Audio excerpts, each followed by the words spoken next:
Hi, welcome. I don't know if I have an audience right now. Please feel free to chime in. This is my first time. It's only my second episode doing this, and I'm live. We're live. This is live, which means in about maybe 20 minutes, my phone's going to ring. So maybe, but that's just a joke. So I'm learning this as I go along. I see something here that says, there's a picture of a monkey with a hammer that says something went wrong. I hope you can hear me or see me. If nothing else, I'll be able to have something to replay afterwards. And if you notice, I've grown some whiskers because, quite frankly, I lost my electric razor. Yes, I prefer to use an electric razor, but maybe that just shows off my manliness. I've been told somewhat I'm attractive. I don't know if the Don Johnson look fits me, suits me. Excuse me. But there you go. So today, there's been quite a bit of activity. I wanted to update you on my personal life and comb my hair and tell you about how this channel has been changing. I'm still going to be distracted by my preview here, so bear with me. Well, I'm still looking for work, but ChatGPT, I understand a lot better now. I've also been using Safari AI, the AI mode in Safari, and I've been rearranging a whole bunch of stuff. So I'll get into that more in terms of how I'm using these tools, these online digital tools later. But right now, I want to say that I'm still looking for work. I went on a few interviews, all video. I'm hoping, well, there are two job openings that I'm hoping for, but we'll see. I'll just keep plugging away. But meanwhile, I figured I'm going to put a lot of effort into this. This is my dream job. I mean, this is my dream project. This project encapsulates my childhood fantasies and dreams for a career. So for several careers. So I figure now is the time to create. I remember last time I was feeling stressed and not exhaling a lot. It's weird. I feel whenever I do these on camera, is that like what butterflies refer to? Butterflies in your stomach? I feel like I should probably be sitting more straight, more back, straight up and down my chair. Again, I don't feel the pressure that I do when I make short-term videos. So let's really get into the changes to the channel itself. I'm going to be keeping Visionary Ventures. Excuse me, I'm sorry, I'm gross on camera. So the shaving and the little hair in my mouth. By the way, if you donate $1, I'll give you one of my hairs for my mouth. This is nice. This is fun. I get to show you my sense of humor. But anyway, all right. We're delaying the inevitable. All right. So this channel used to go by another name. It was called Introspection with Jeff. And I was fishing around for some kind of purpose in the channel. Meanwhile, if you hadn't watched my previous videos nor the live stream before this last week, you'd know, I should tell you that I've been a screenwriter or a storyteller at heart, and I love Spielberg movies, and I loved movies in general. I don't know if you know, there are two filmmakers that bought Canon Films. And then they, is it Canon, whatever the official title is, it's Canon Films, you can look it up. Golan Golan Globus. They bought Canon films and they absolutely just loved films. Watching films, making films, dealing in the business of films, whatever. So that's basically myself. And I love television. I was a creative guy. I started off drawing and I was pretty good. I still should be pretty good at drawing, and as good as I am with English language and speaking. So alongside this channel in its infancy, Introspection with Jeff, I started wanting to do creative stuff. And so I changed it to Visionary Ventures, partly to remove my my own name of Jeff from the title, because I think of it as a business. It's not my own personal channel. Even though I create it, I'm the primary person involved with it, the only one at this point involved with it. I wanted to make it definitely a commercial name. So I created a Facebook account. I created under the same name, Visionary Ventures.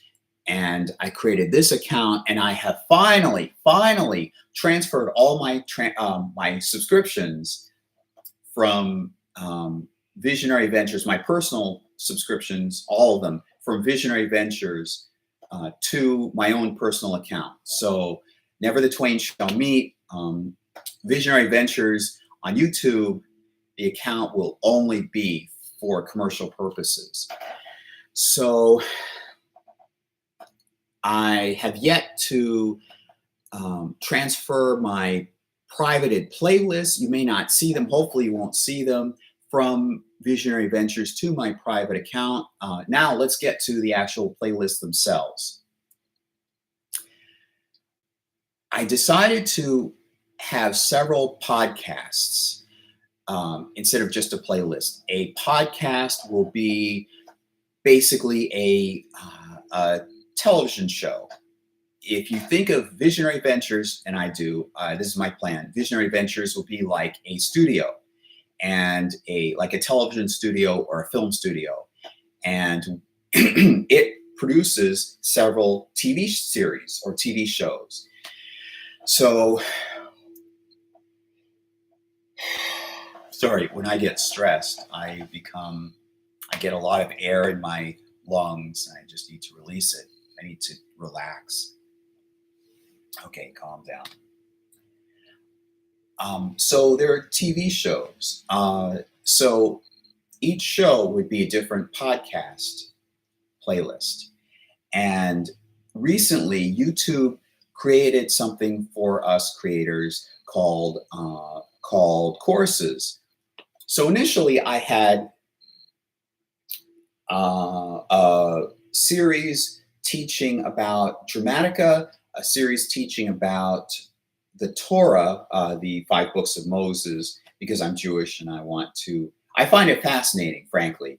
Too many people only read English translations, and there's so much fascinating material about the Hebrew, first of all, the Hebrew language, the Hebrew text, structurally, poetically, in terms of chiasmi, chiasmuses. Those are literary structural devices that you see in the Torah. Mel Klein or Moshe Klein discovered an overall structure, visual structure for the Torah, all 5 books, and how they're arranged from the macro all the way to the micro. I guess you could call that fractal. Proper word being fractal, where it obeys the same laws at the large scale as it does in the small scale. So, and there are 5 levels, from the book level down to the verse level. There are 5 levels of depth. So I wanted to talk about that. I wanted to explain that and spread my knowledge. And I wanted to spread my knowledge about the Dramatica theory of storytelling, and sometimes spread my knowledge of science fiction and Star Trek. But they didn't seem to be ongoing series. There's a finite set of explanations. There would be a finite set of episodes. So when I saw this option for courses, I thought, wow, I can create their own playlists. So I will have one course on Dramatica. You can just watch the videos in the course, complete your course. One on Star Trek and various science fiction aspects. And three, that would be two. Three would be the Torah. So that would still be under the banner of Visionary Ventures. And then the podcasts. So each podcast, as I said before, would be like a TV series. One of which would be called the 80s. Originally, I called it the 80s Aisle, but that seemed too generic, too vague, and I didn't want to take away that title from somebody else.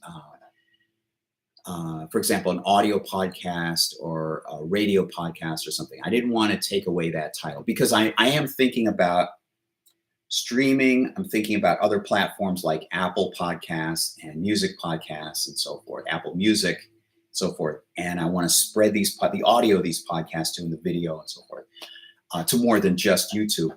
Don't tell YouTube. How do you do that? Don't tell YouTube. But I want to spread them. So instead, I changed it from the 80s aisle to the 80s toy aisle, which is really what I wanted to talk about. A friend of mine, former classmate, suggested, hey, wouldn't it be fun to talk about this stuff? He and I are both Transformers fans, and I have another Transformers fan, a friend who's we grew up on Transformers. Several of us grew up on Transformers. So, and I made it a personal part of my creative life, writing stories using Transformers characters. I wrote 2 novellas when I was in middle school. I would draw Transformers. I even kept at least a couple of notebooks, maybe 3. I think there were just 2 spiral notebooks with transcribed text specs in them. It was like a character guide. I couldn't afford all the Transformers, so in some sense, this is my way of learning what the characters were like. For those of you who don't know, at least in the 1980s, I don't know about G2, Generation 2 onward, Beast Wars and so forth. On the back of the box, on the front, it would have nice cover art. And then on the back of the box, there would be a rectangle, and part of the rectangle would be this bar graph indicating traits, physical traits. Let me see: strength, endurance, rank, courage, firepower. Those are the ones I can remember. Rank, I think I said rank in there somewhere, but anyway. So next to that would be a paragraph and the character's name and the motto and the function. And those are really technical and really fascinating to read. So anyway, I won't go on a tangent on that, surprisingly. So the classmate and myself, we just thought up the idea. Actually, he came up with it, but I'd like to do that. The 1980s, or sorry, the 80s toy aisle. The 80s toy aisle. So I thought of it as like kind of like, well, a podcast in the strictest sense. The 2 of us will be chatting about aspects of Transformers, the Transformers franchise, and also about GoBots and Visionaries and other fascinating toys that we grew up with, other franchises or franchise that we grew up with.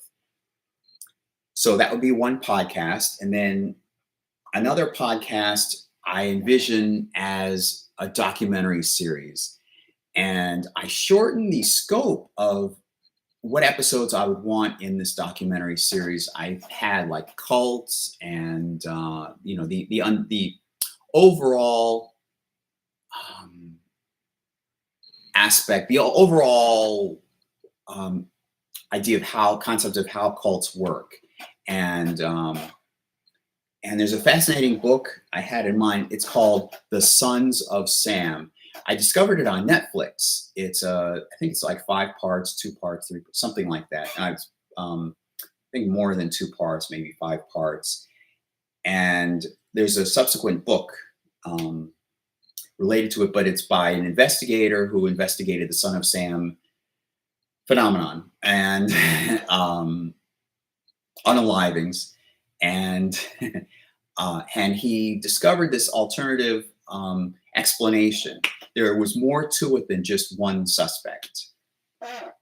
So I found that fascinating. But I wanted to steer away from that.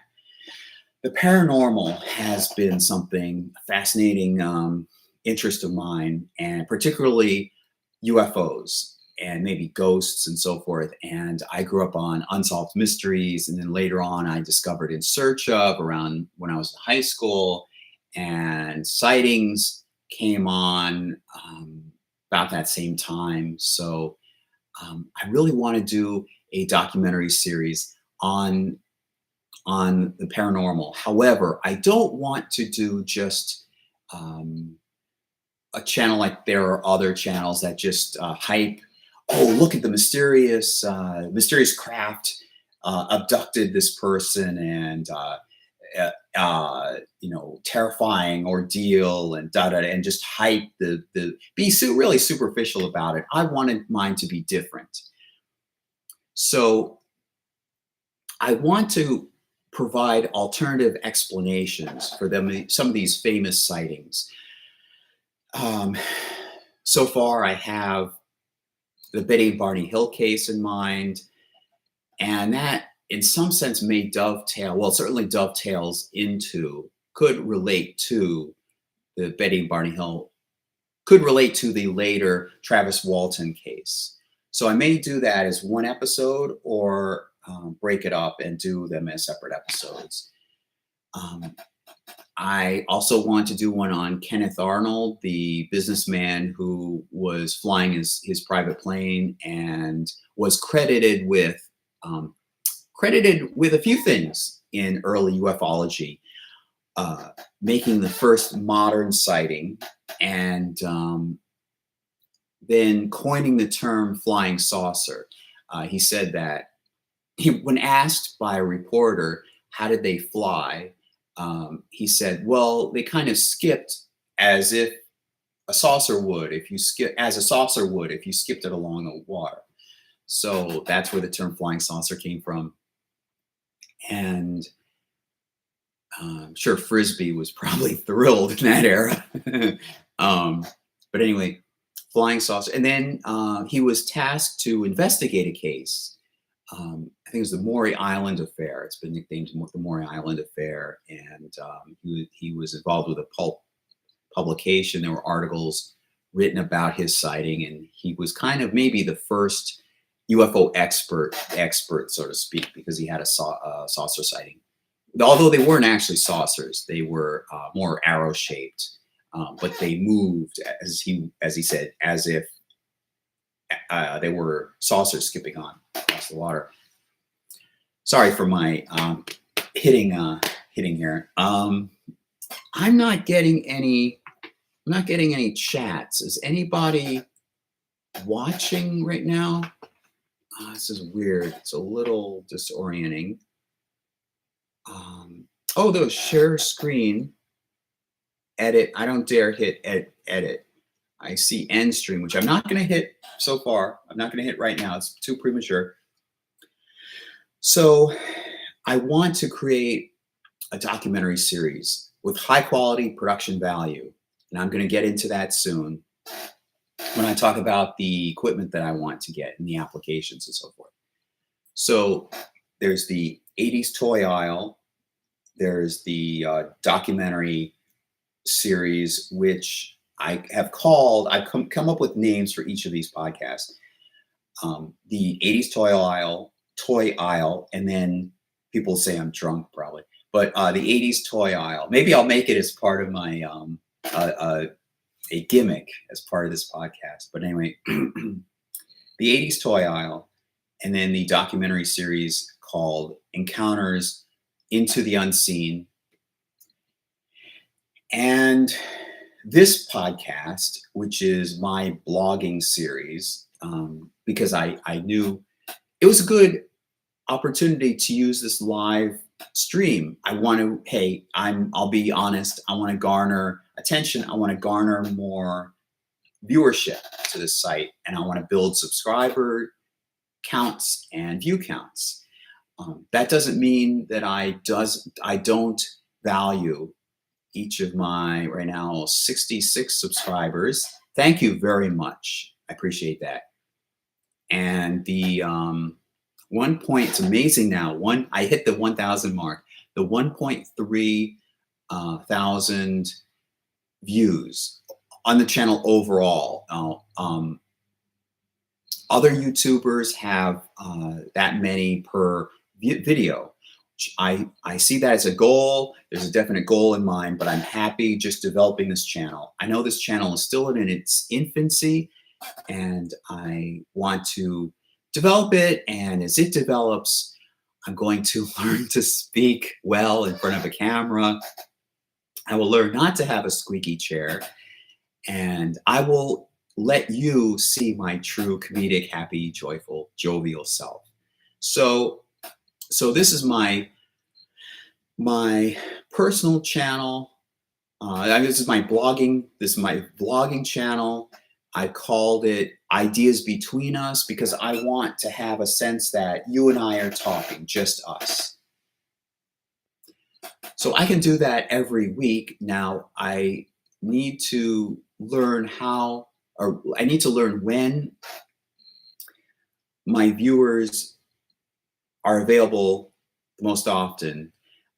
So the Studio Creator website doesn't give me that access to that yet, because it says something like there's not enough data for me to see demographics like that. So I can't tell when most people are watching, but I picked Saturday from 2 to 4, and it's only 2 hours, but hey, if I start working, hopefully I'll still have Saturday free. So that's 3 channels: the toy aisle, the Ideas Between Us, which is this channel, this live channel, which I will put on replay and put its own separate playlist, and Encounters into the Unseen. And then what was the 4th channel I had as something? Oh, yes. So Samantha Bahar. Okay, so let me explain that, because people may have the misconception. No, I am not trans. Although at this point, there's so many different things under the trans umbrella, who knows? But I don't consider myself trans. I had originally created a separate YouTube channel under the name Samantha Bahar, and I still have that channel. I haven't sent anything to it. I have kept it in mind because I want to do female impersonation. Now, look up Gray Phillip. There are a few famous people who are role models, in my opinion, for female impersonation. And by female impersonation, I don't mean cartoonish, sort of perhaps demeaning drag queen. Not that drag queens inherently are demeaning, but it's not drag queening in the sense that there's exaggerated makeup and so forth. No, this is female impersonation. Most of the female impersonation has been celebrity female impersonation, where there's a man dressed as a particular female celebrity. You may have heard of Marilyn Monroe impersonators, that kind of thing. So there's it's a very fun Geraldo episode. This is when he had his daytime talk show. You can find it on YouTube. I don't remember exactly the name of it, but but you should be able to find it. If you put in Geraldo female impersonation, you may be able to find this video where you'll know when you see it, when they have several guests on the panel, and right in the middle, the two guests, the Marilyn Monroe impersonator, and then sitting next to that impersonator is, I'll just say she, just quote she, just for the sake of convenience. Right next to her is the Madonna impersonator.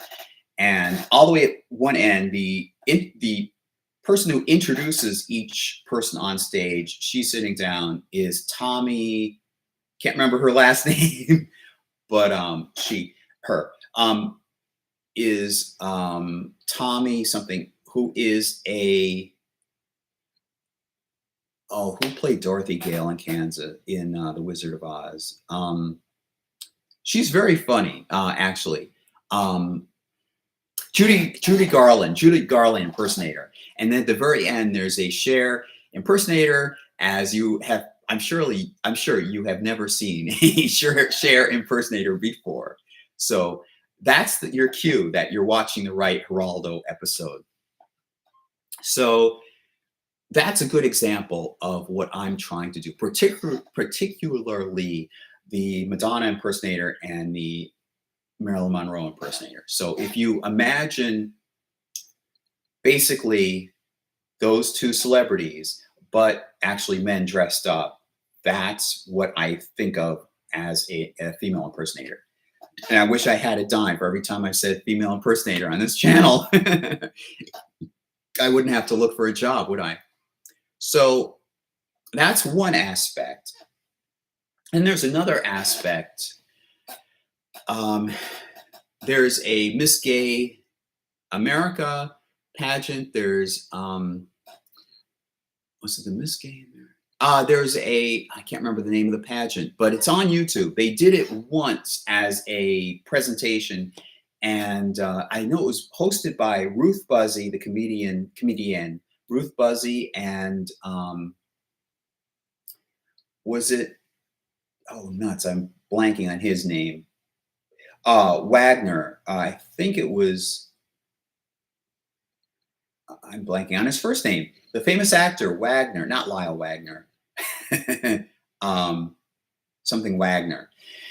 But anyway, there's a pageant where men dress as women. And there are some famous people from that. Sadly, there was one Sally Jesse Raphael episode I found on YouTube. Particularly, it was filmed locally in Macon, Georgia. And there were several impersonators of famous female artists, female singers. And one of them, I just kept going back and I was watching. It was Janet Jackson impersonator, and pretty convincing. I like when she came out and she was doing a dance to, I forget the name of the Janet Jackson song. It's not really pertinent, but just if I can remember it pretty quickly. Write something like not write me a letter, but call me attention. You know, I want you to me something as your girlfriend. So whatever Janet Jackson song that is, that's the song. So she does this, and then she sits down, and then Sally says, she was actually stopped by a police officer and let go because presumably he thought she was a woman. The entertainer was a woman. So that's that. And she was the winner. She said she was a winner of all three pageants. Evidently, it's like the triple play. If you get a special recognition if you won all three. I think she was Miss Gay USA or Miss Gay America, Miss something, and Miss something. She won all three. So unfortunately, she's deceased now. And I've been trying to reach out to these different celebrities, to these impersonators, these artists themselves. And there's also Jimmy James, whose YouTube channel is The One and Many Jimmy James, because, and I'll use she just for convenience sake. Well, no, I'll say Jimmy James. because Jimmy James does Marilyn Monroe in the first part of the act, and then the second part, the whole act is called Eight Divas. I think it's 8 divas, not 12. I think it's 8 divas. So in the beginning, the first half would be just as Marilyn Monroe, and then the second half is voices. And Jimmy is great at these voices and characterizations. And Jimmy has done Betty Davis and a few other ones. And obviously Marilyn Monroe. And Jimmy started off, I promise I'm not going to turn this into a female impersonator video, but Jimmy started off because the face, Jimmy's face seemed to kind of fit Marilyn Monroe. So he went into that. So anyway,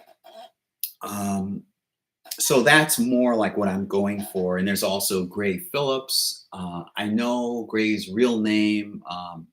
Gray has been kind of open, it's public, but I'll use Gray Phillips. I'm a real admirer of Gray Phillips. Gray has been billed as the live Tootsie, the real Tootsie.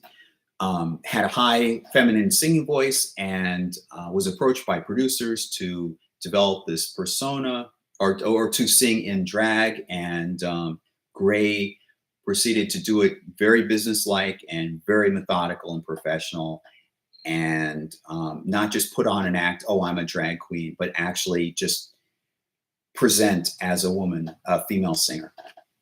That's more like what I want to do.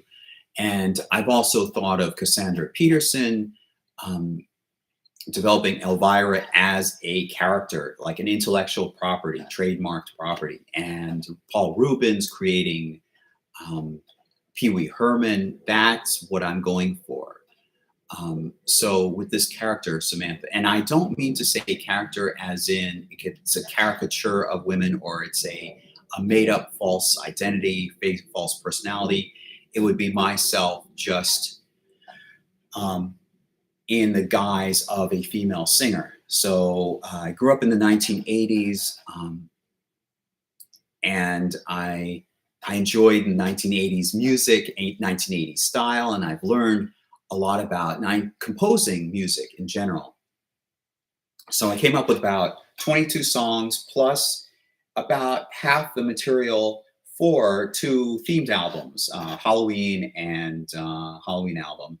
And it's not just, ooh, trick or treat. It's talking about, it's using allegory of vampires and ghosts and werewolves and the apocalypse and so forth, and the night between one year and the next, and doomsday and so forth, to comment on real thoughts I have and real expressions I want to convey.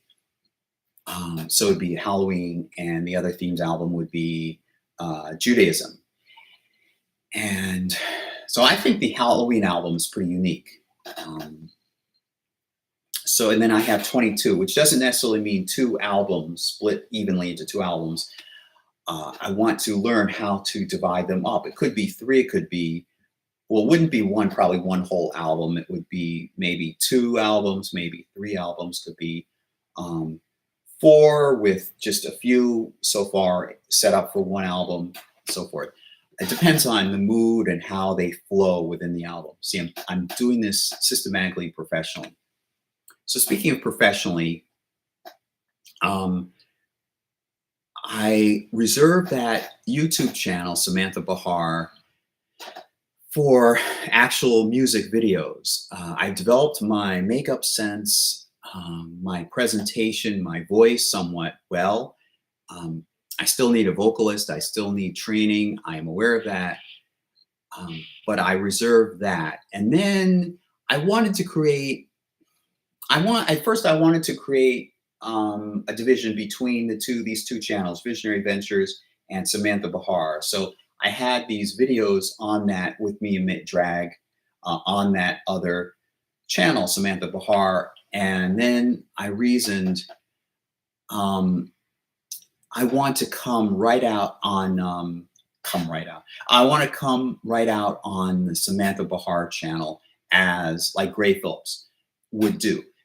Just if I can do it, as a believable, authentic, can't say authentic actually, but I guess believable female singer with legitimate music. And I wanted to mention why not sing as a male? Why not under my natural, normal male guise? Well, I have these personal thoughts and expressions, and well, number one, I just enjoy dressing up in drag, and I enjoy the stage illusion of it. I like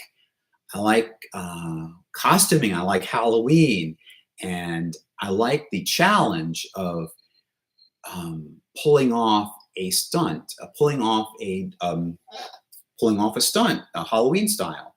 I remember this past Saturday was November 1st, but I happened to be going to a Halloween party, so I got dressed up and I took some photos.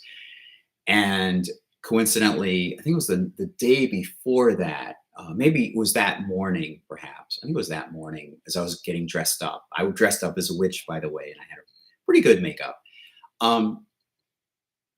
I discovered that, what's her name? I discovered that she puts on a Halloween party. She's been doing it for about 20 something years. She's a supermodel. She's, I think, a German supermodel.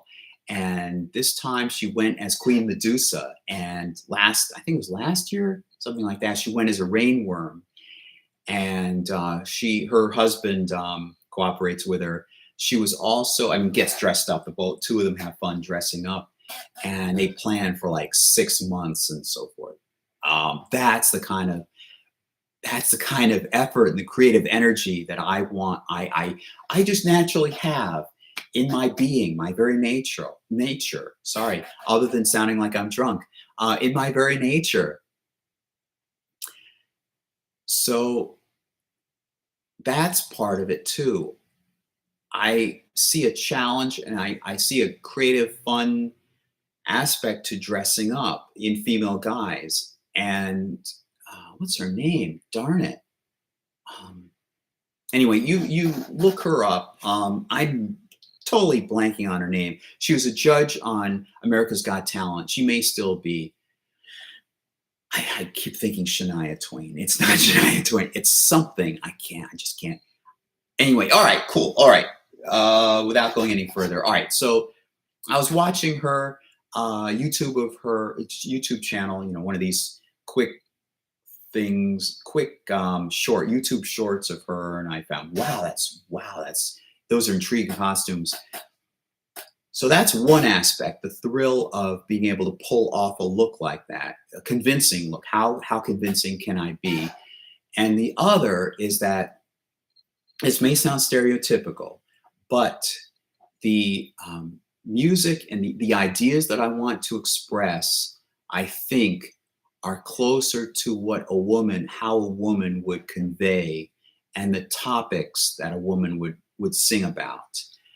I think that men tend to be more assertive, well, not assertive, but aggressive, because there are, especially now, in the feminist, whatever, the third wave of feminism, whatever, the entire feminine, ever since the 1960s, basically, there have been more assertive women, thankfully. Bands like the Bangles, one of my favorites, and Belinda Carlisle from the Go-Go's, and the Go-Go's themselves, and so forth, and really accomplished a lot, and so forth. So anyway, not to say that they're not assertive, but men have different expectations, I think, when it comes to what types of music they sing about and how they sing about them. So I have about 22 songs, and it's a pretty exhaustive list of different perceptions and thoughts and things I want to express. And I hadn't written poetry that often. When I was writing poetry in senior year, it was to impress someone. And I was writing it for only that short period of time, really. It was during that second semester of senior year of high school, and smattering maybe perhaps I wouldn't be surprised if I would say a handful of poems I'd written earlier in my life growing up. So I haven't really been a poet, but it's not like I'm alien to it. I have studied song structure and so forth. Anyway, so that's going off into a sort of tangent. So I decided to create a podcast here, a channel on, a podcast on this channel, the Visionary Ventures channel, named Samantha Bahar. Actually, I changed the name. Well, first, let me tell you, I decided to keep the channel here. So I transferred the videos as carefully in order as I could from the other channel, Samantha Bahar. So I'm going to keep that Samantha Bahar YouTube channel strictly in waiting for when I'm ready to produce high quality music videos and music and sing in a convincing way. I may never do that, but that's my goal. It's good to have goals in life. I put a lot of effort into this. And I may have said in my prior live stream that I probably did, that I had wanted to be a screenwriter, a movie maker, a television series creator, and I hadn't seen that. Perhaps I will never accomplish that, but at least my artistic efforts, combined with my Halloween dressing up, my artistic skills, and my venturing into learning about makeup and costuming and color, use of color in costuming and materials and stage presence and music and using your voice more effectively and breath control and practicing your voice. High, low, high, medium, high, low, soprano and alto and so forth. And writing, music writing could be put into channeled, so to speak, into Samantha Bahar. So I'm going to keep, and then I changed the name of the channel here to something more descriptive. It's pop personality or pop persona : at first I called it the Samantha Bahar Diary. And then another name came to mind, the Samantha Bahar Project, because although I like the idea of diary, it still conveys a misconception, could convey a misconception that I'm trans or I'm becoming Samantha or something. So I'm like Paul Rubens, and this is I have this network, this channel, and one of the podcasts is me developing Pee-wee Herman. Or in this case, I'm Jeffrey, and I have this Visionary Ventures channel, and this podcast is pretty brave, and it's a big step for me to be out brave like this. So I guess you could say kind of trans under the huge umbrella of anybody who doesn't conform to the male stereotype, I guess, could be trans. Who knows? But so the Samantha Bahar podcast would be about developing her as a character. So let me see. Let me go back to this notebook. Now, when I did that, I probably wrote something in the corner that I shouldn't have shown. You can pause it and read off.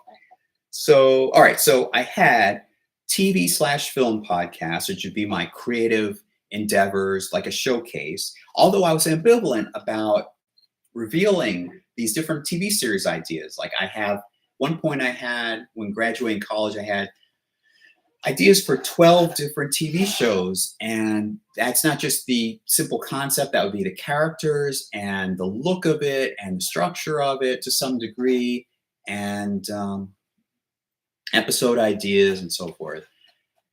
And I haven't done really anything with it.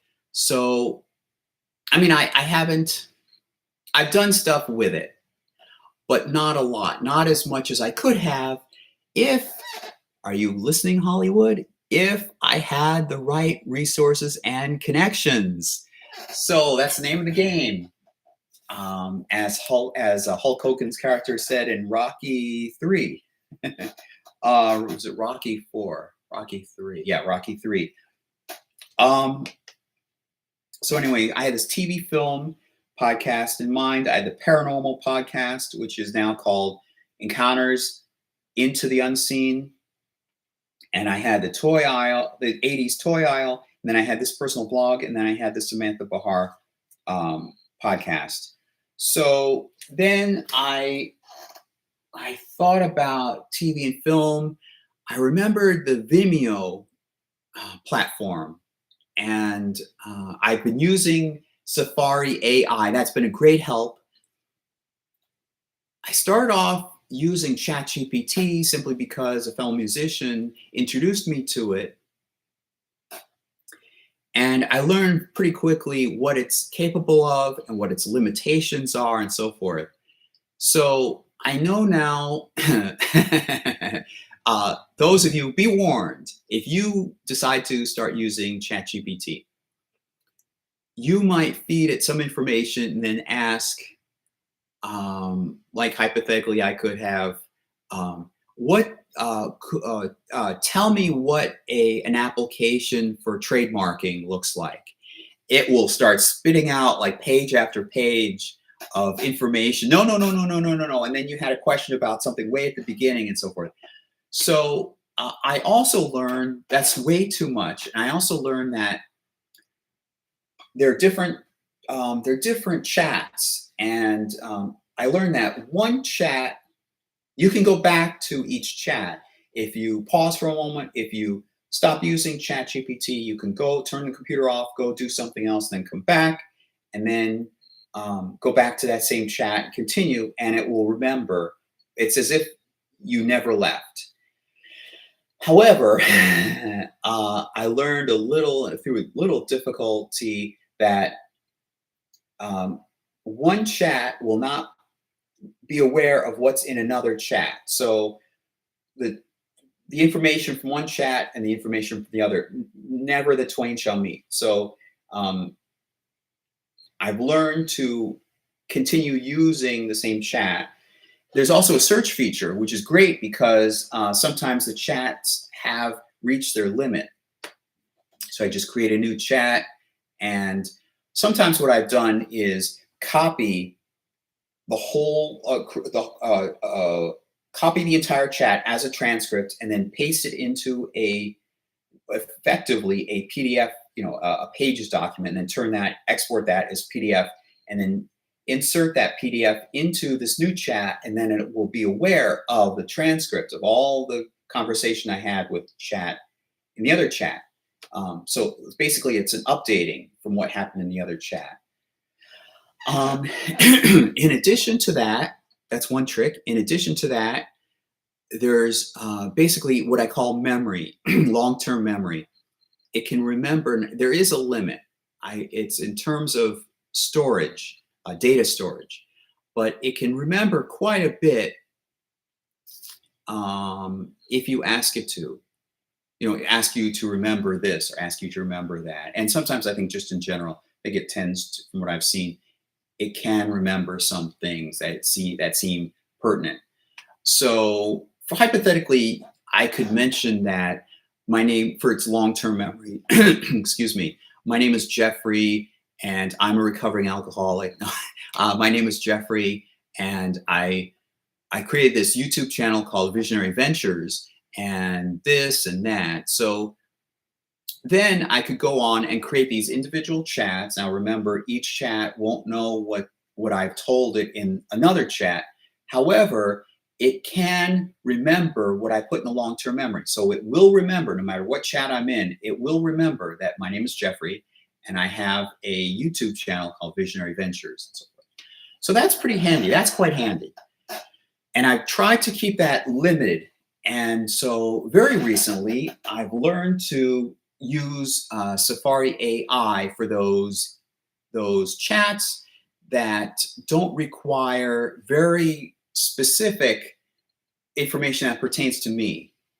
very generic information. I've learned to use Safari AI mode for how do you do this, or what's the setup structure for an application, or filing a trademark, filing for a trademark application, or whatever.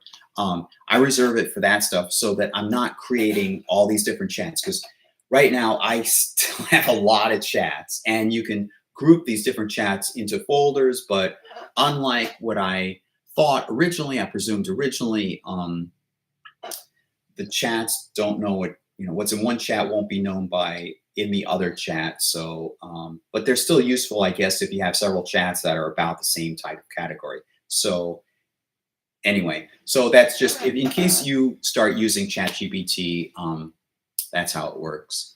So, so I've started using Safari AI, I've started using ChatGPT in helping mold these tools, find these tools. I've decided on a good way of beefing up my password security. Maybe I shouldn't mention that, but I found a good, useful tool for it. And I learned how to create a business plan. I've learned how to use Google Drive. And this is all since being laid off from my job August 8th. So I've learned about Google Drive. I've learned about creating folders and saving documents, a lot of documents. I'm still at like a smidgen of my total maximum in terms of Google Drive allotted space, storage space. And I intend to keep it that way. I intend to use it very efficiently. But I'm going to have several folders. I'm going to have a folder for my private stuff. I'm going to have a folder about, now I'll go by a different name, but because I want to maybe hide my last name just in case. I don't know. It's out there, I'm sure. But Jeff Holdings, eventually it would be Jeff Holdings LLC, because when I do file these, I want to have official names, limited liability corporation. So make it all technical and official and business-like. So Jeff Holdings LLC, and then within those two, this is on Google Drive, within those two folders, I'm going to have, this is where I mapped out this. I'm going to have Visionary Ventures folder. That's going to be the company name. And then Siren Music, or Siren Muse, that's going to be another name, and that will handle Samantha Bahar's performance. So I got into learning about NAIC numbers. Those would be more filing and cataloging numbers. There are about 42 different categories, I think, if I'm not confusing them. But each company will have its own NAIC number and file a trademark application for Samantha Bahar for intellectual property, and so forth. And my personal folder, I'll have resumes, going to beef up and improve on how I create resumes, because how I format my resumes, because it's very confusing. In my work life, I've always felt myself as playing a role, in the sense that my true self, my true nature is as a filmmaker, as a creator, as an artist, as a storyteller, as a visual person, and a creative artist, basically. And I've had to take assistant or office jobs, sometimes not even those. And you have to create a resume for the job you're applying, to which you're applying, for which you're applying. It's just been difficult. Like, I have to come up with like 2 or 3 different versions of a resume. And it's confusing because the advice is, oh no, use one resume and just have a one-page resume and so forth. So, and then of course there's LinkedIn. It's only a profile, and you just upload, use it as one single resume. And I have all these creative skills, but how does that fit with working in a medical office, say, for example? It's very frustrating. It's annoying. So, yeah, I just want to touch on Vimeo before I forget. Oh, no, I'll continue with this. So I'm going to have a folder within my personal folder. It's a subfolder called Résumés, and I'm going to use I will use ChatGPT, but not as often as I did. I'm going to I have proofread my ChatGPT generated resumes and cover. I confess I use them in cover letters, but that's only after a long experience job, like 20 something years experience, just writing cover letters myself, and just like 10 of them, and just being rejected by each and every one. It becomes annoying and seemingly pointless after a while. So I did use ChatGPT, but I did also create a work history file, so that I can pull from that relevant information to put into a tailored resume. Um, so I'm going to improve on that. I'm going to create and use I think Pages and other templates, other resume writing templates have this. I'm going to use that to create perhaps a series of resumes. I anticipate having to create a series of resumes, one for each profession, one for each industry, and just structure the resumes better. I wish I could it could be just like the Navy, where you just are promoted and somebody looks through your personnel file and just promotes you or something. I guess not having been in the military service, I'm naive. I guess you'd have to push for your own promotions there too. But it would be so much easier if somebody could just look over your previous history and just say, yes, this person has the qualifications. But anyway, all right, that's utopian. So, hidden only in your dreams, as true as it may seem, it was only in my dreams. Anyway, and I hope I don't get copyright stricken for that. But anyway, that was, I think, less than 30 seconds or something. Anyway, so that's my plan. Also, books. I plan to send query letters to literary agents about this book proposal. I have a certain way of doing it. It's about Transformers, and that's it. I kind of feel safe in saying that because there have been a number of books about Transformers. So it's the unique way in which you tell it, I guess. So I have other ideas for books. So that's going to be another folder. And I also created assets, meaning digital assets, meaning banner, and all professional business looking banner for the Visionary Ventures logo, and the different artwork and digital graphics that I'm going to be using. I'm also going to create intros, what are called title sequences. And this is where it gets to the overall look of my podcasts. I want them to look, even this one, I'm thinking, I want them to look like a TV production. I want to have a disclaimer. For example, in the documentary podcast, I'm going to have a disclaimer saying the views expressed are not the only person's opinions, although the only opinions available, da da da da. And then, like in Unsolved Mysteries or In Search of or Sightings, and then a teaser, and then just like I'm on this is all a TV studio. There's going to be a teaser and then an opening title sequence with motion. And that's what's been fascinating me in this past week. I've looked at a channel. It's actually a Facebook page called AI is Scary. AI is Cursed. And I happen to like hybrids and chimeras, where you have like centaurs and mermaids. There's my love of mermaids, like half human, half animal.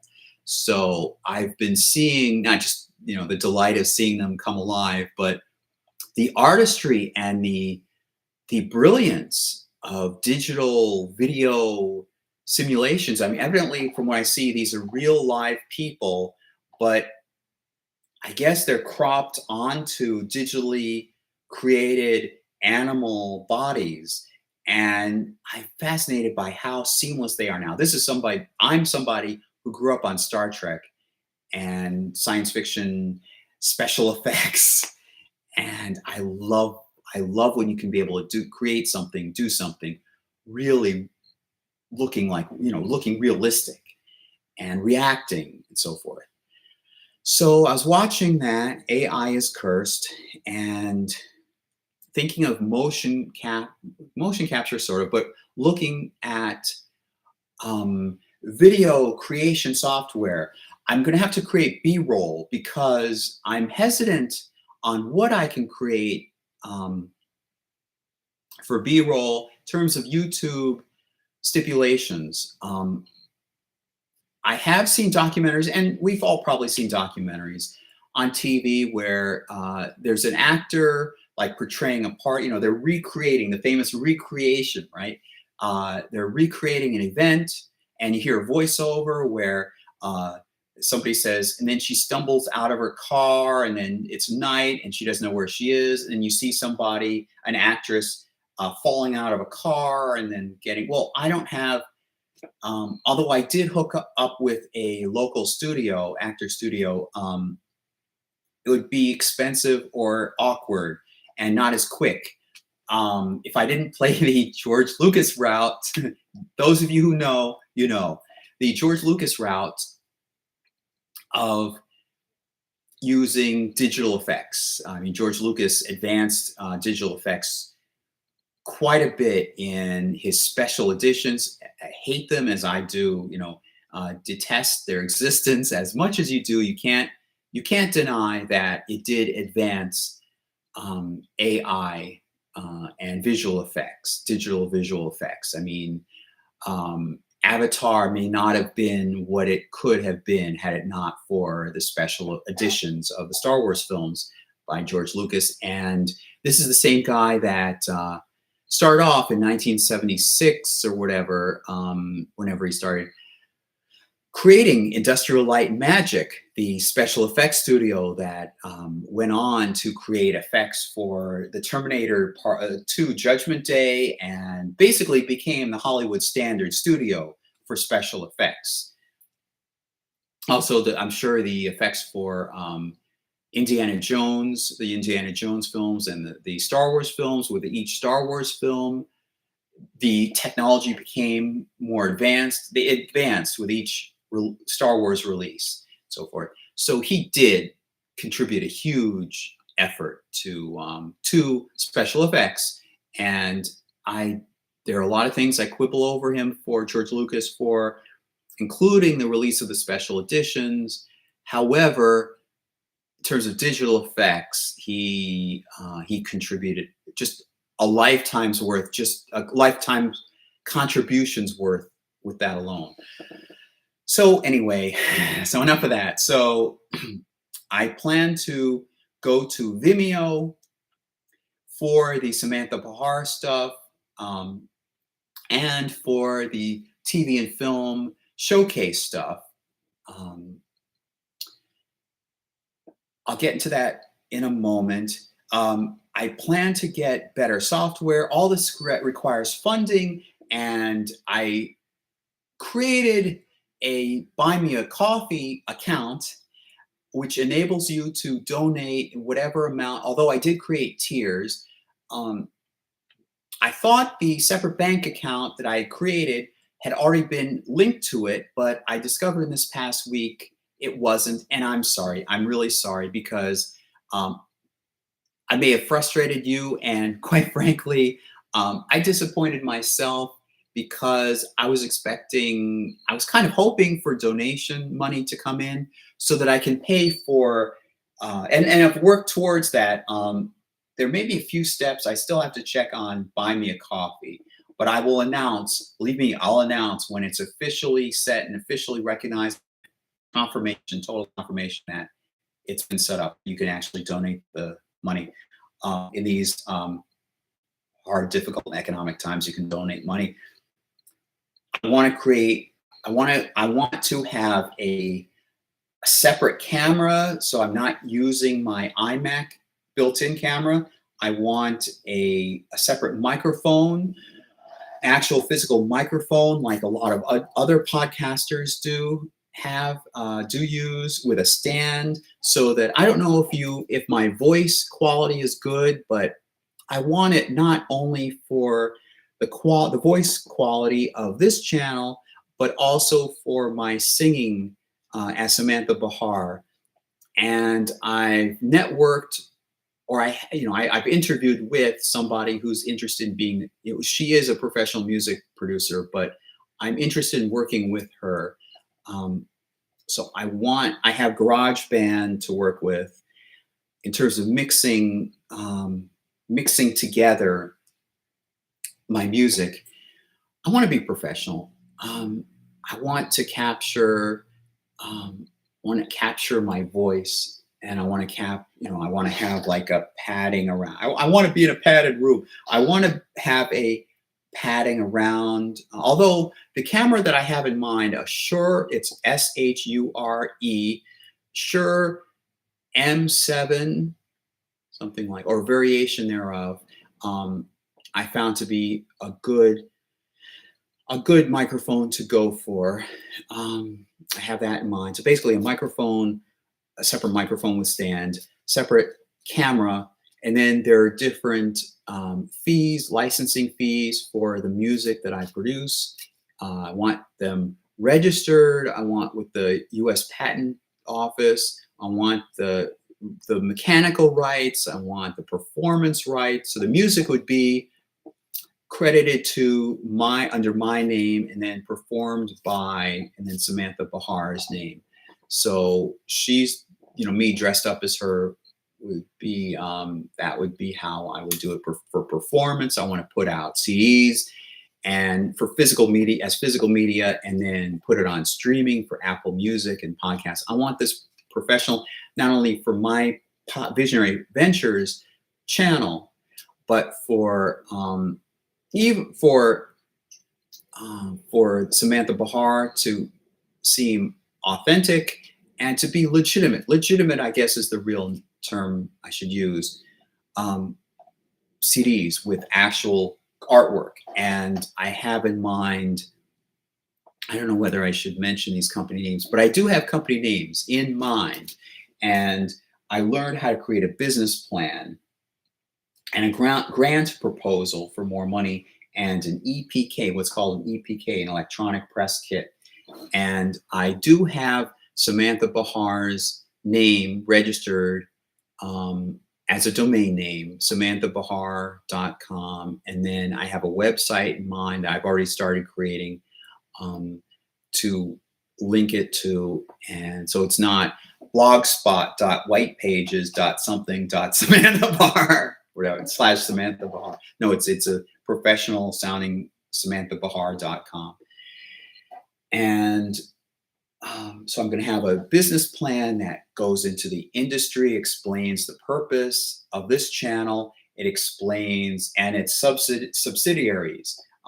It's for Jeff Holdings, LLC, and then the subsidiaries, Samantha Bahar Performances, and it's all legitimate. So it would all be legitimate. I would have a company I already have in mind to produce the physical CDs and release them on demand with the artwork, 12 tracks, professional quality sound. I would want to hire a vocal trainer just for my feminine voice, even though I think it's somewhat good. I've received compliments. But to make it better, to really sound like a woman. Not only that, but to sing, have vocal training, and of course dance training and so forth. There's a term in female impersonation and so-called kind of drag, I guess the overall drag industry. Many artists, many performers lip sync, and there's a term called do live. That means singing live. Jimmy James does that. Jimmy James is perhaps one of the few, probably one of the few that actually does it live. And that takes a lot of skill. I mean, I think of female impersonators as that line of work as requiring a lot of skill to really do it right. I mean, if you want to sing live, you've got to be a good singer. You've got to sing, not only sing, but sing in a feminine, convincing voice. You've got to dance more. I mean, female performers are expected to have more motion in their singing, in their performance. I've seen one that was wearing high heels. This is a man wearing high heels, and during her singing, I think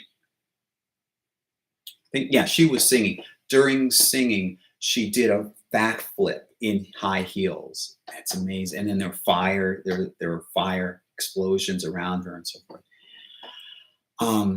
It takes a lot of effort.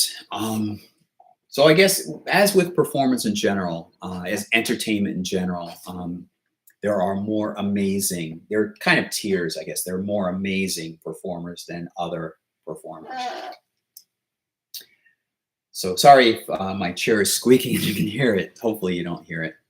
Just in my imagination.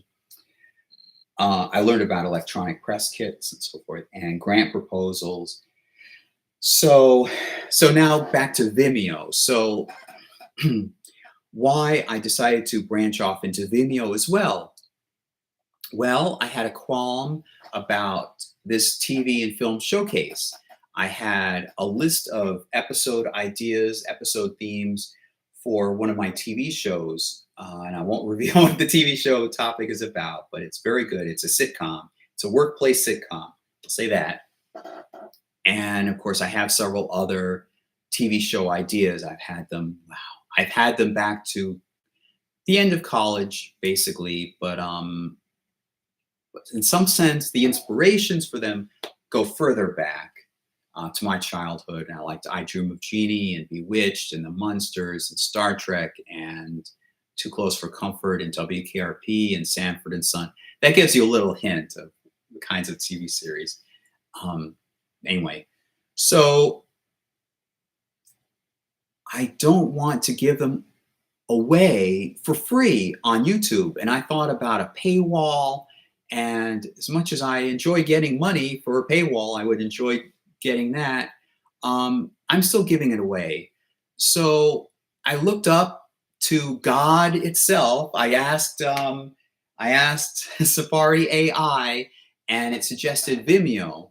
I can't remember how it came up, but I think it suggested Vimeo. I had already previously, I'd forgotten about this until I went about trying to create an account on Vimeo, a free account. I'm at the free level right now. I had already done it in 2018, September 24th, 2018. So I had forgotten about it. So I'm at the free level right now. It's not a free trial, so I have it for forever, for eternity. It's free, and then I can decide at some point when I have the funds, hint, hint, hint, I can be able to subscribe to it. And that wraps up with, that ties in with having more views on this channel and subscribers and building up this channel and Patreon. I added Patreon to my business plan and so forth. And it's weird. You can't produce high quality without money. There's death and taxes and not being able to produce high quality without money. So I thought about Vimeo. Now, I've learned that Vimeo is basically an industry standard. It's one of, if not the industry standard that professionals use for showcasing their work. And I can set it to private. I can set it that way. I can set the files and the videos in my Google Drive folder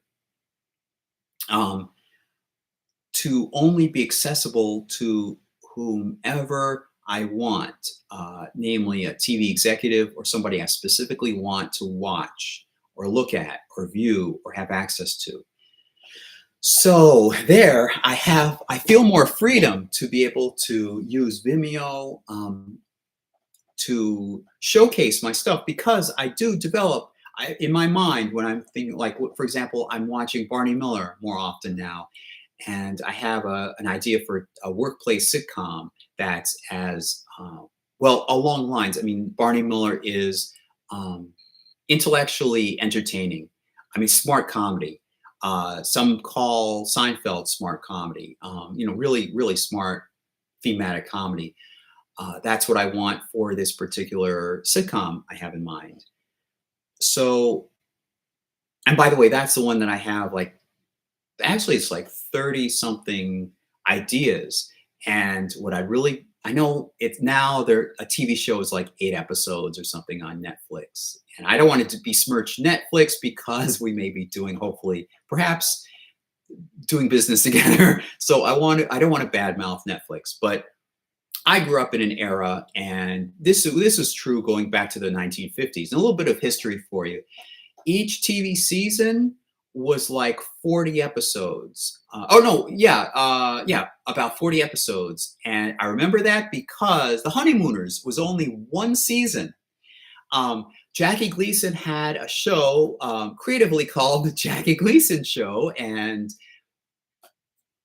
it had a skit. You may have seen the Carol Burnett Show or other shows where they have some kind of skit, variety show where they have some kind of skit that then gets spun off into its own show. The Carol Burnett Show had a TV special called Eunice. And I watched it. I don't even remember really what Eunice was about, but I grew up on Mama's Family. And they took that skit and they made a whole show out of it called Mama's Family. And they did the same. The same thing happened with the Jackie Gleason Show. There was a skit, not necessarily the best, just a skit, probably popular skit, about this married couple. And the guy is, and they live in New York, and I think he was in Brooklyn or Queens, something like that. Anyway, he's a bus driver, and they spun it off for one season. And Jackie Gleason, fortunately having enough money as he did, put that money into was it filming? Maybe I'm confusing with something else. I think the Jackie Gleason Show, I think those skits were literally with a camera aimed at the viewer. In other words, the studio camera was broadcasting what it saw live to, I think it was live, to television people at home, television sets. And they didn't have the high-tech technology that they would have a decade later. So I can't remember the term for this. There is a definite term, but if I remember correctly, this was how he did it. He had a camera. I think it was for the Honeymooners. It may have been for the Honeymooners itself, but he had a camera aimed, literally filming the preview view screen of the show. The studio camera would be filming the show, and then behind that would be another camera literally recording what it saw on the preview screen. So basically, the upshot is he put a lot of money into giving that good quality, and that was a huge contribution. So he did that for one season. That was 39 episodes, and then just didn't do another season, just continued with the Jackie Gleason Show. So as it seems like the classic 39, that was just one season. There's no happy accident or plan or something. That was just one season. So in the 1950s, it was expected to have about 40 episodes. And if you think about it, there are 52 weeks in a year. So give time for like a Christmas celebration or being preempted or something, or a few reruns here and there. Most of the year, it would be it would be this, it'd be like 40, maybe 50 episodes in the season. And then, you know, there are pros and cons as the cost of producing each episode would go up with better quality, the fewer episodes they could afford to create each season. So it wasn't just laziness. So, and I guess that's true now. They put in quality in, although in certain areas, I think they're not putting in the same quality they had before. But that's a whole other story. So the number of episodes per season. So the number of episodes, in case I leaned back, so in case you couldn't hear me very well, that's why I need a studio camera, a studio microphone. The number of episodes per season would drop until you got to the mid 1960s, where Star Trek had basically 30 episodes a season, a little bit of a drop. And of course, the length of each episode shrank a little bit as you got more commercials in there and so forth. And I just might as well mention Lucille Ball contributed quite a bit. She contributed the technique of having 3 studio cameras, so you can cut from one to the other, and you didn't have to have one camera shifting over and moving around. You could have 3 from different angles. So between The Honeymooners and I Love Lucy, there is the modern day television setup, television industry. So let me see. So the number of episodes went down. So I know I was making a point with this. With Vimeo. Oh, yes. So my list of episode themes for this one particular sitcom, I have about 30-something ideas already. What I want to do is treat this like a real TV show as best as possible. Have like 30 episodes a season, maybe 13 a season, something like that. But have it on a regular weekly basis. I want to create a TV pitch. I want to create several TV pitches, one for each TV series idea I have. I want to create movie pitches. I still have that Madonna name. Madonna, if you're watching, if you're like drunk from one of your parties somewhere at some billionaire's house, if you happen to be watching this, I still have that Madonna screwball comedy movie project in mind. I can create a fake name, like a stand-in name, a placeholder name for Madonna's name, and pitch the idea. I can pitch even my book proposal ideas. I'll just have this storage spot. I'll have a special spot, sometimes on Vimeo, some of it on Vimeo, some of it just on Google Drive, to be able to send out exclusively to people I want to see. Does that justify having a Vimeo account? Yes, I think so. It doesn't justify signing up right away because, frankly, I'm broke and I don't have the money and I'm building myself back up financially. But then, aren't we all? So I have that. I have Vimeo. So I also found that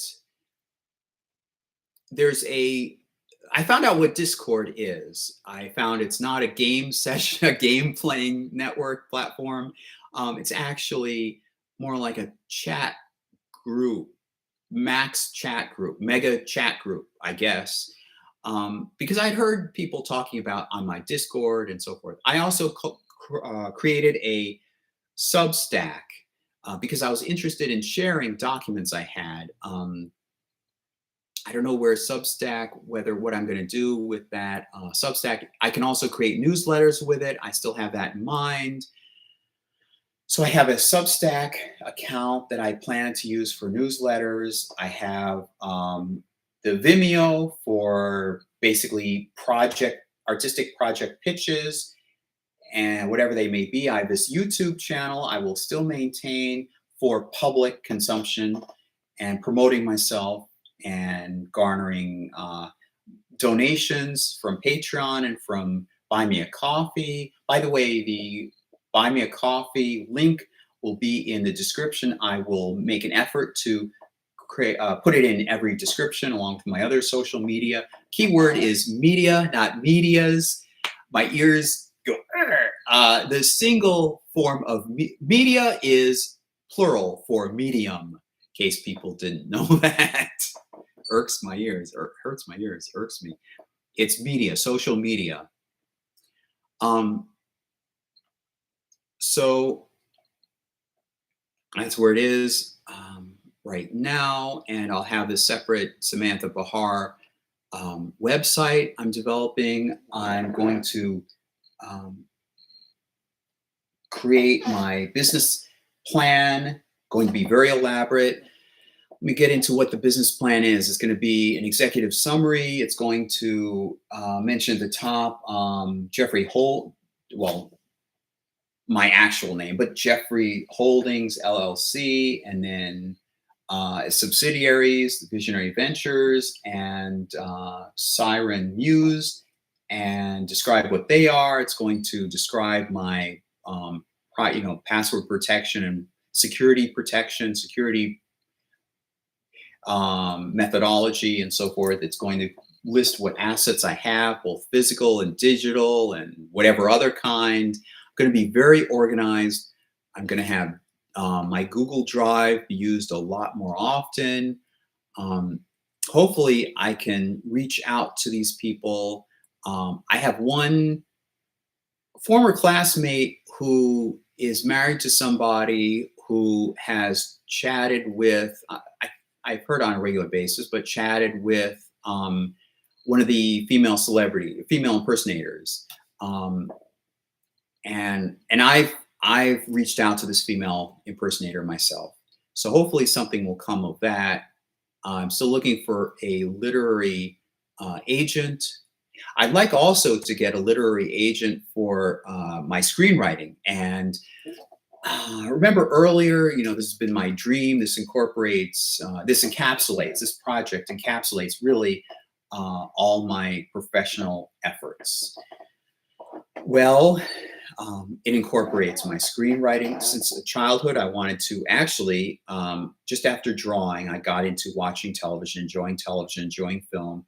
And around middle school, that's kind of towards the latter half of elementary school and into middle school, I enjoyed and I wanted to create television shows. Maybe you were the same way. Like you just liked doing this. I liked thinking up ideas for episodes for TV shows I enjoyed. I liked taking notes on the TV shows and just learning about the TV shows themselves.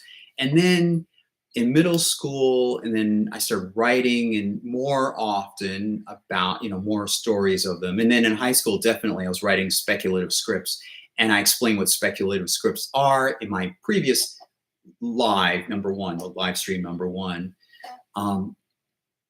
And I just, I remember that I think I filmed it on a Friday. Did I film it on a Friday? But anyway, maybe it was 2 weeks ago. Anyway, but it's Livestream number one. So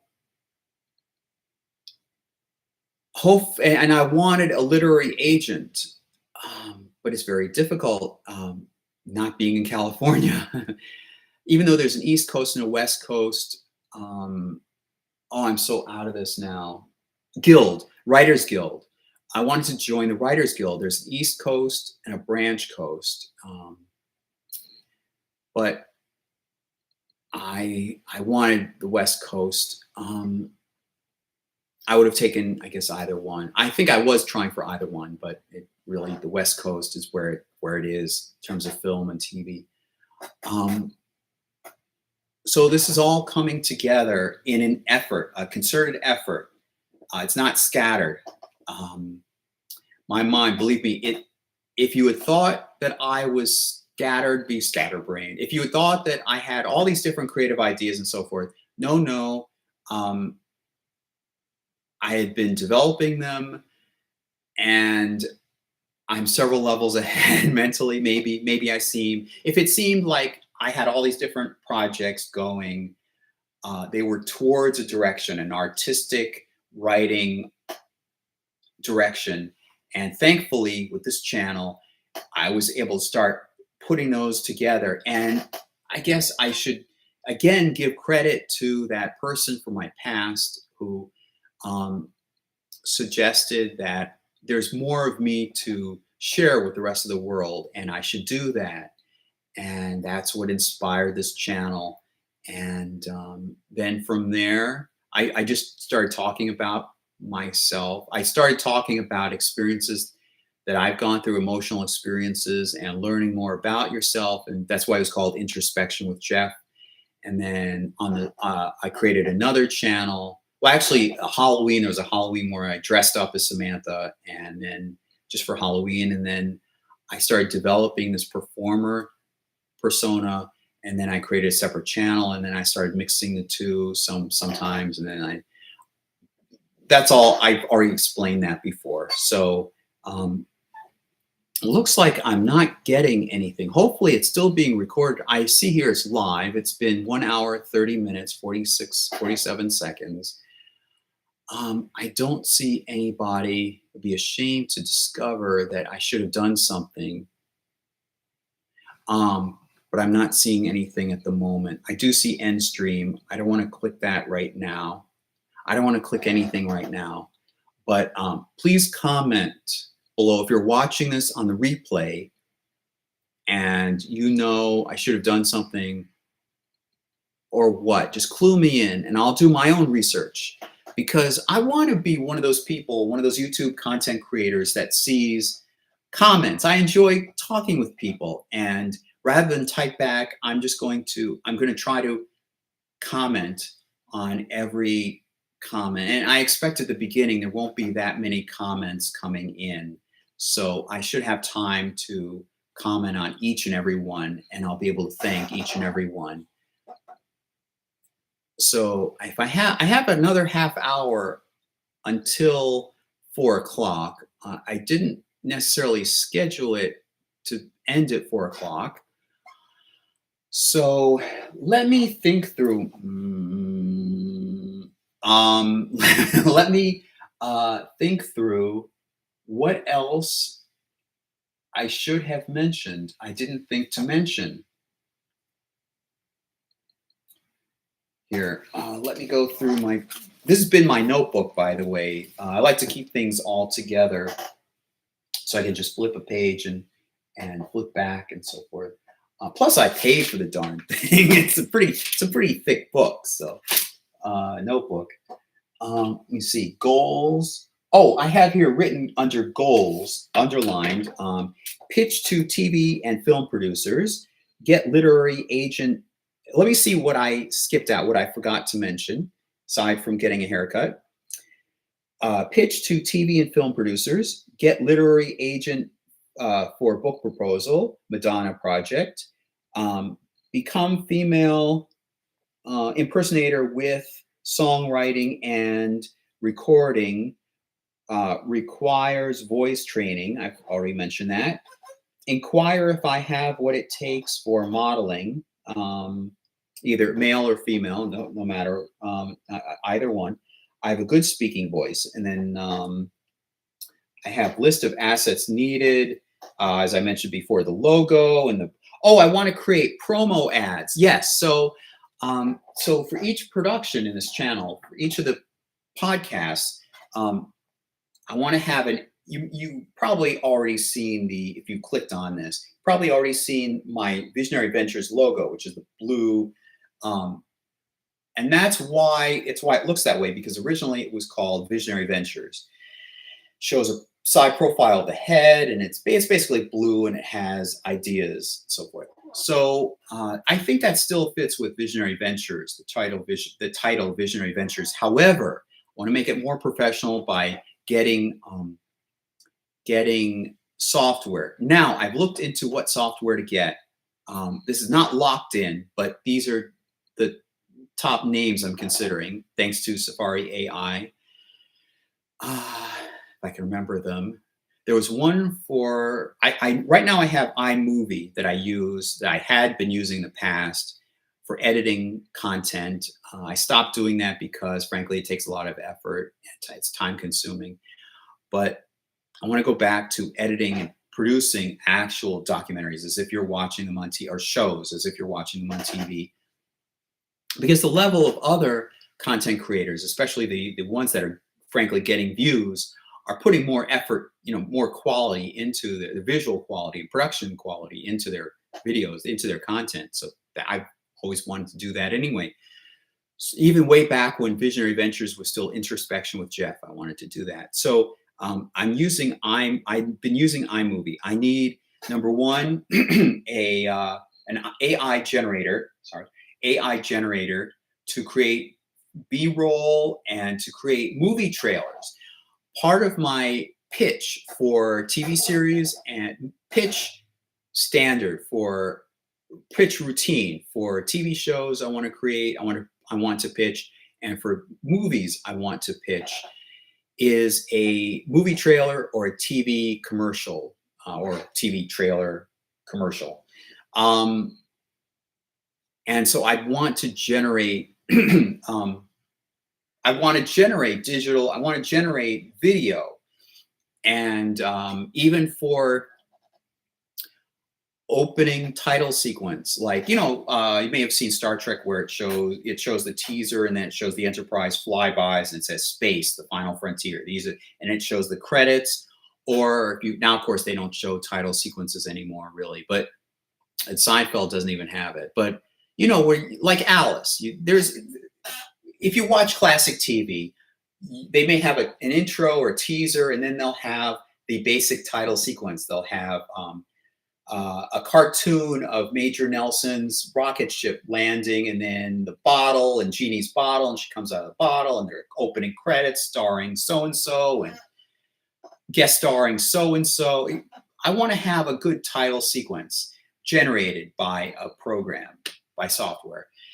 And I want to have a good ending sequence where you see the titles, created by executive producer, and it may scroll, it may flash on the screen, music by, I want to have all those credits, music by such and such, and we wish to thank da da da da da da da, and at the very end will be the end of that end title sequence, and then just like a real television production, after that, you would see a moving image of that Visionary Ventures logo, and at the bottom, it'll say Visionary Ventures, maybe with a flash of lightning or something, and at the bottom, it will give, just like in professional fashion, like the current year, what would be the current 2020? It would be MMXXV 2025. I want it to look professional. I want the title to appear at the beginning in Chiron, chroma key or Chiron, or whatever. So I need an AI generator, and the Safari AI provided two names of recommended AI pieces of software. I think one of which is free and forever. And I can at least start with that. I plan to start with that. And then the other is the editing software, the editing application.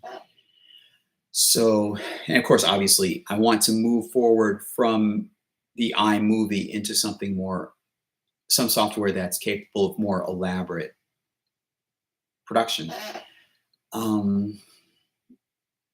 So let me go back to this, see what else. I also thought of creating a TikTok commercial. I thought of, and I guess I still plan to take moments from these episodes already created, like a good variety, and then put them together into a short TikTok commercial, and obviously put it on TikTok and garner more views that way. So come on, TikTok viewers, come on over to my YouTube channel.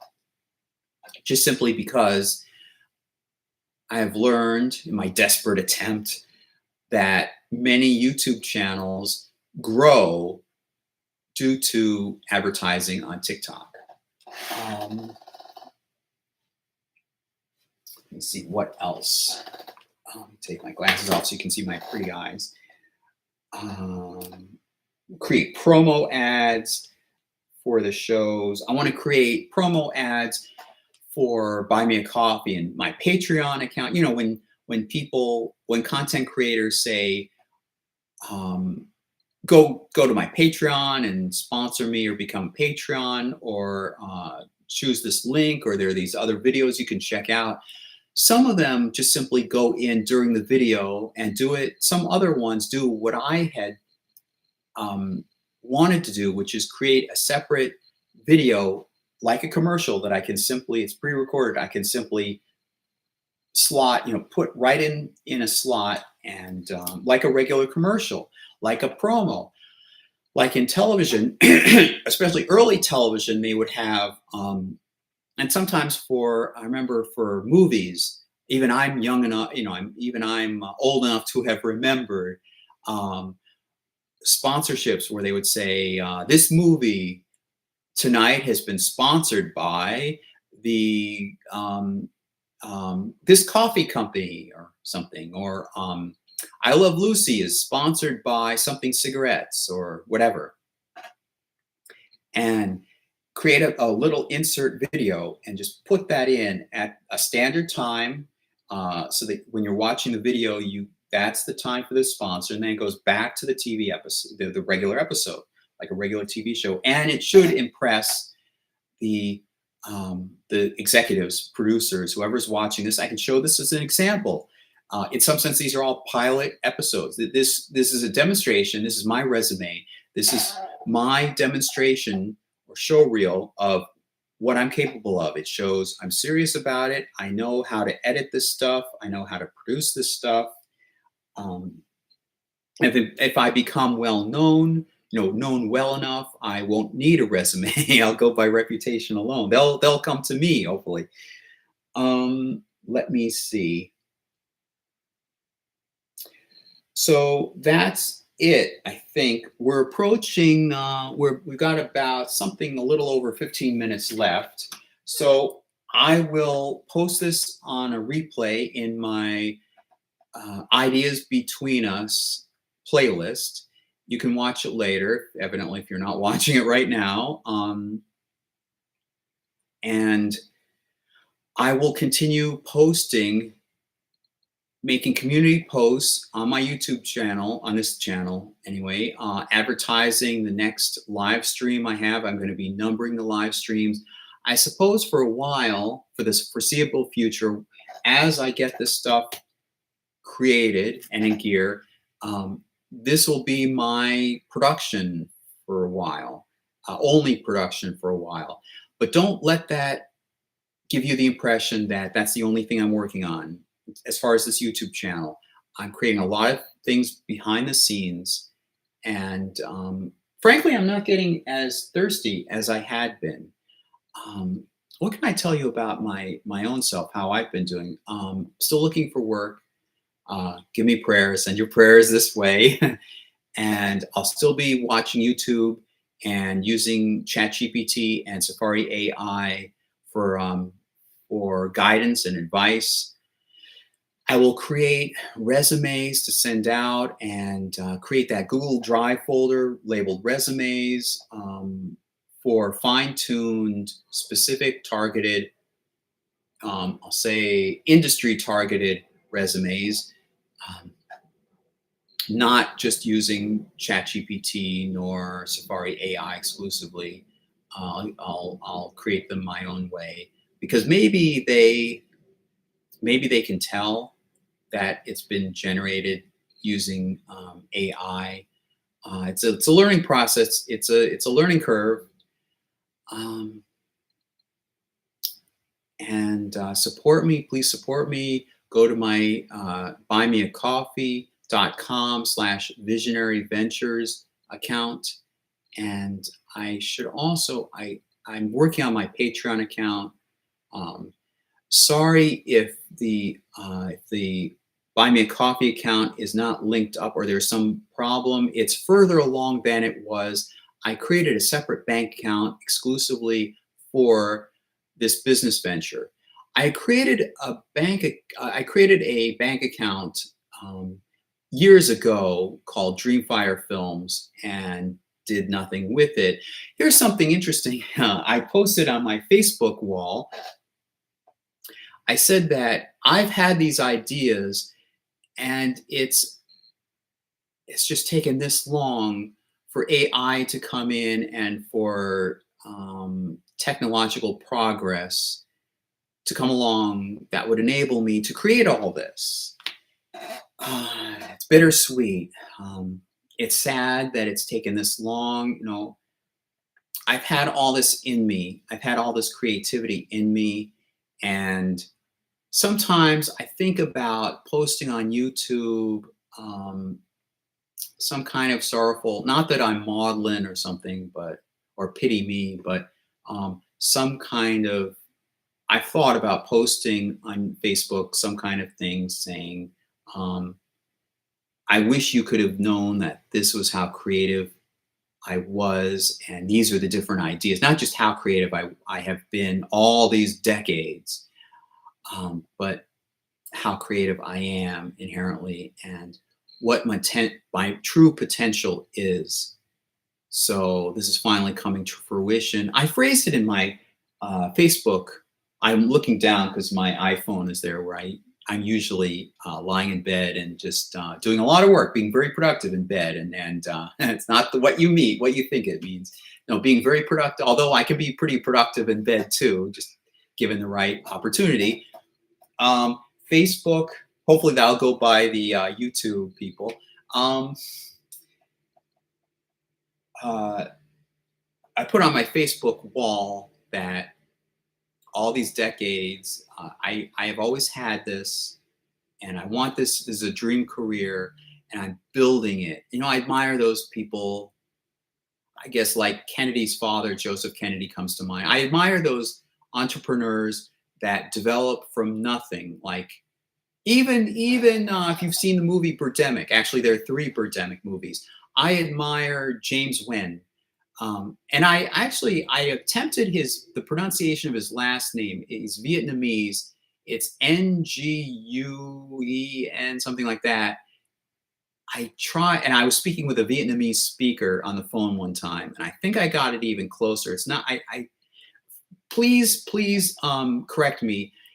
I don't think it's necessarily when. It's probably Quinn or something. Quinn, something like that. I'm guessing as as a non-Vietnamese speaker, but anyway, James Wen, um, he's an entrepreneur. He had a software company. He was a software salesman and so forth. I admire these people. What I'm saying is, I admire these people who just started with nothing, and then like Dynasty or whatever, their children grow up in a rich, fabulous life, not having experienced this hardship that their parents went through. Um, Kind of, I guess, like baby boomers, perhaps like baby boomers. And I know I'm a Gen X, one of those aging Gen Xers. Maybe like baby boomers and the silent generation, or the greatest generation, like they had to go through quite a bit. Not that baby boomers didn't have to go through quite a bit, but every generation has to go through difficult circumstances, I guess. But I admire those people who stuck through Great Depression and World War II and devastating uncertainty in the world and da da da da da. And I guess even um, just every generation, I guess, has gone through difficult, hard times. But I blah blah blah blah blah. I admire those people that um, have gone through that and developed something, just letting their own hearts and minds and creative visions lead them, not knowing that down the road, like decades later, they'll be famous for having a fantasy Disneyland created, or being very, very wealthy and having a media conglomerate, something that they own, or having an empire, a media empire or something. I admire those moguls.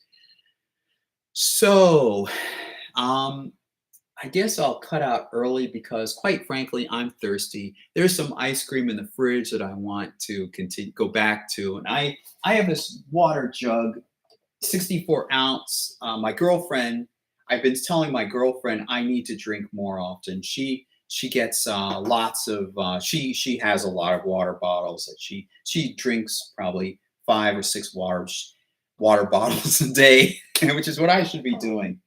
So I want to get back to that. So please, whatever, give a shout out somehow, some way, spread the knowledge, spread awareness of this channel.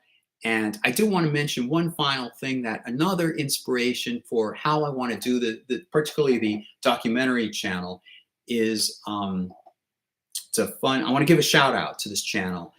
It's the host is named AJ, and there's a hecklefish that he chats with. It's a fun. He typically talks about what I'd say the paranormal or the unusual, but he does it in an intelligent way, a fascinating, intelligent way. So if you enjoy unsolved mysteries or In Search of, this may be right up your alley. Or even the Coast to Coast AM radio show with Art Bell, now with George Norrie. I think it's still with George Norrie. I haven't listened to it in a while. I don't know.